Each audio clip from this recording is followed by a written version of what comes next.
Basiril Ilham. Pada presentasi kali ini saya akan membahas tentang peran etika dalam komunikasi profesional lingkungan kerja.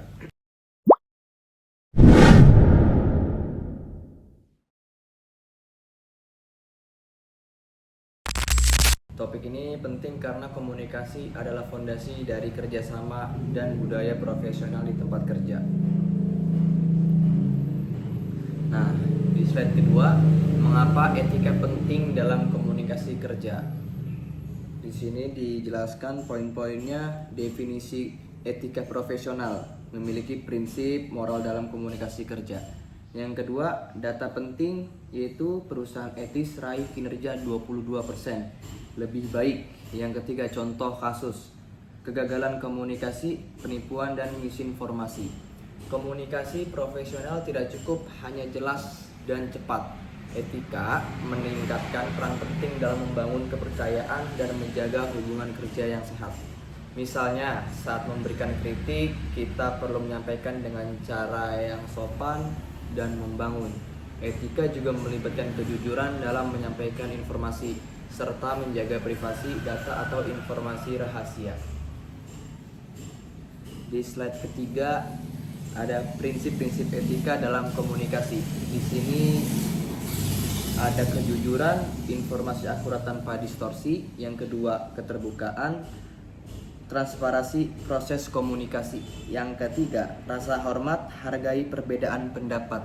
Yang keempat, tanggung jawab, pertimbangkan dampak komunikasi. Yang kelima, contoh praktis, penerapan prinsip etika dalam email, rapat, atau presentasi. Ada beberapa nilai inti dalam komunikasi yang etis. Yang pertama, kejujuran, jangan menyembunyikan atau membalikkan fakta. Yang kedua, tanggung jawab, berani mempertanggungjawabkan ucapan kita. Ketiga, menghargai orang lain, misalnya tidak memotong pembicaraan saat rapat. Lalu, objektivitas, dan yang terakhir, tidak mendahulukan informasi. Semua ini penting untuk menjaga keprofesional. Dan ke slide keempat, yaitu ada dampak komunikasi etis di lingkungan kerja. Di sini kita mempunyai 5 poin. Yang pertama, kepercayaan karyawan 73% lebih giat jika percaya pada pemimpin. Yang kedua, budaya sehat, menciptakan lingkungan kerja produktif dan harmonis. Yang ketiga, reputasi positif, membangun citra perusahaan yang dihormati. Keempat, loyalitas pelanggan, komunikasi jujur, tingkatkan loyalitas. Yang kelima, pengurangan risiko, minim konflik dan masalah hukum. Dampak etika yang baik, jika komunikasi dijalankan secara etis, dampaknya luar biasa. Lingkungan kerja menjadi sehat, rekan kerja saling mempercayai, konflik berkurang, dan kerja tim lebih efektif. Karyawan pun merasa lebih nyaman dan loyal. Etika menciptakan suasana kerja yang positif dan produktif.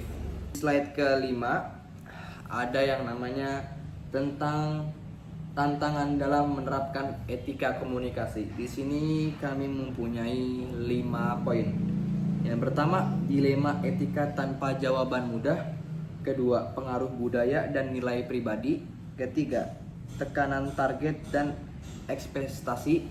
Yang keempat, kurangnya pelatihan etika. Terakhir, 41 karyawan lihat pelanggaran etika. Studi kasus nyata. Sebagai contoh nyata, saya ingin membagikan kasus di mana seorang karyawan membocorkan dokumen rahasia proyek ke pihak luar. Akibatnya perusahaan kehilangan kontrak besar. Masalah ini sebenarnya berakar dari komunikasi yang tidak etis, ketidakmampuan menjaga informasi penting. Kasus seperti ini menunjukkan bahwa etika bukan hal sepele, tapi sangat menentukan reputasi perusahaan. Dan di slide terakhir, ada yang namanya strategi untuk meningkatkan komunikasi yang etis. Di sini kami juga mempunyai 5 poin. Yang pertama, poin pertama, kode etik. Buat kode etik komunikasi jelas dan mudah. Yang kedua, pelatihan. Adakan pelatihan etika berkata. Yang ketiga, dialog terbuka. Dorong diskusi isu ketika dikerja. Yang keempat, teladan pemimpin. Pemimpin contohnya perilaku etis. Yang kelima atau yang terakhir, pelaporan aman. Buat mekanisme pelaporan anonim dan aman. Sini sudah dijelaskan semua. Audio Jungle.